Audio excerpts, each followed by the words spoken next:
Permita-me falar por um momento sobre o livro de Deuteronômio.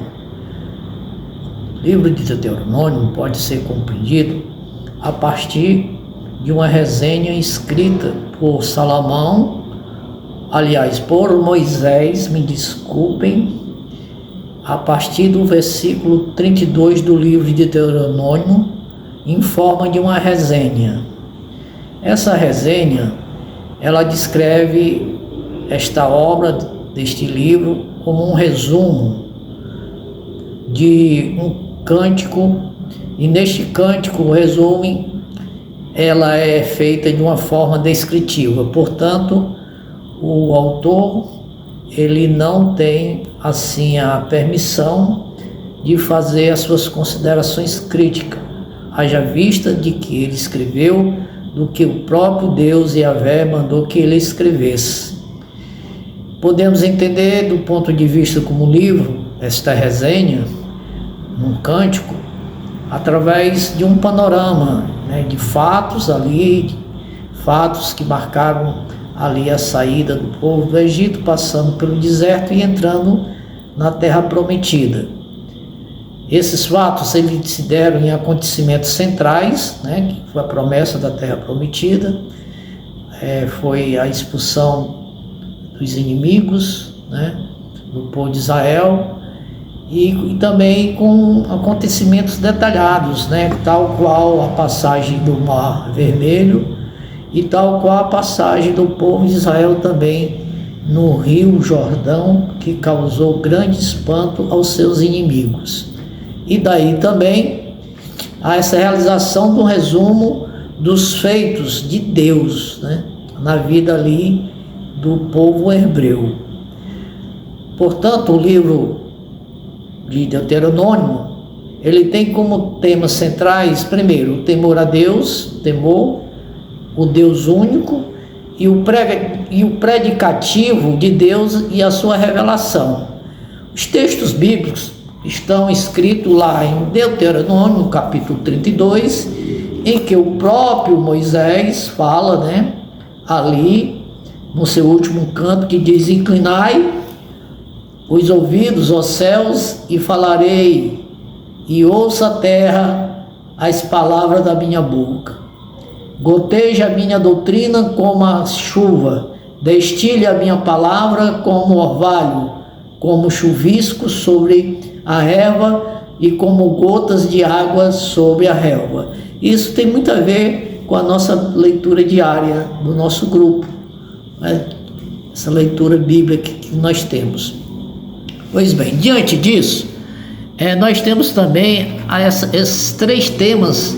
Primeiro, sobre o temor, temor a Deus. Esse temor a Deus, ele está detalhado na observação dos estatutos, dos mandamentos e dos juízos. E isso próprio Deus, determinou a Moisés que estabelecesse isso no meio do seu povo.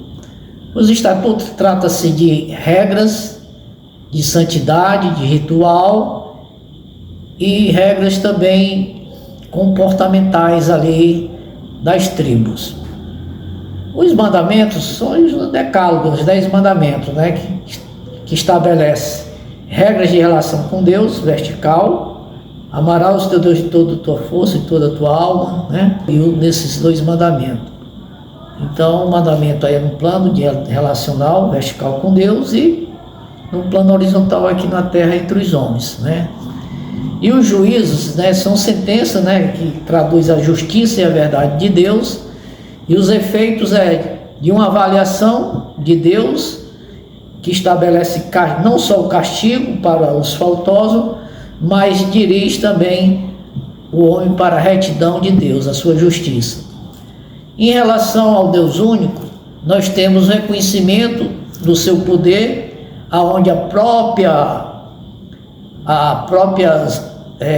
terra lá invadida reconhecia o poder de Deus, e que Deus mesmo disse que ele é incomparável. Moisés falou isso, uma das suas partes, que diz que até os inimigos reconheciam que Deus era incomparável, o Deus dos hebreus era incomparável.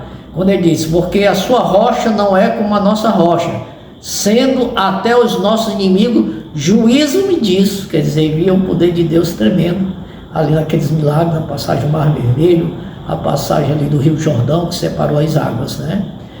E também a própria afirmação divina, lá no versículo 39, que Deus diz, vede agora que eu o sou, e mais nenhum Deus há além de mim. Aí também vai lá para a questão do Deus único, e aí nós chegamos ao seu poder, que Deus falou que tem um poder sobre a vida e sobre a morte. Então Deus se manifesta e se declara o Senhor da eternidade.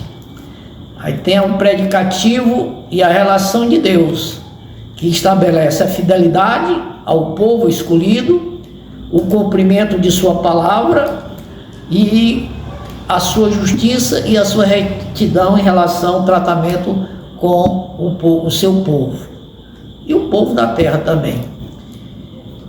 Já a questão desse predicativo de Deus, Deus se autoafirma, através do verbo, que é a comunicação. No verbo ele faz a manifestação relacional e relacionamento, ele faz a comunicação divina concreta aqui na terra com o homem, que ele fala com o homem ele fala e o homem responde, e ele também dá resposta. Deus fala de uma forma verbal, mas também fala de uma forma escrita através de sua palavra, de seus mandamentos, como ele entregou as tábuas ali a Moisés, e daí mandou que Moisés também escrevesse os feitos dele, né, na tirada do povo do Egito e a entrada ali na terra que manda leite e mel, a terra prometida. Então ele exige, nesse temor, como Deus único, né, e todos têm o reconhecimento do seu poder, até as nações inimigas, que é um Deus incomparável, como eu li aqui, que não há outro igual a ele. E é uma afirmação divina que diz que ele eu sou, que tem um poder sobre a vida e sobre a morte, e assim ele se manifesta como o Senhor da eternidade. Isso é o que nós podemos entender, e como verbo, e como essa comunicação no Deus único, Deus fala lá em Hebreus 1:1, havendo Deus antigamente falado de muitas vezes, quer dizer, se fala, se comunica, se relaciona pelo verbo, né?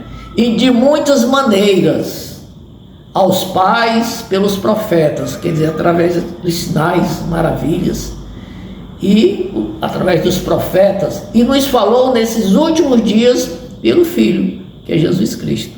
Então está aí a sistematização aí de que Deus se manifesta ao seu povo.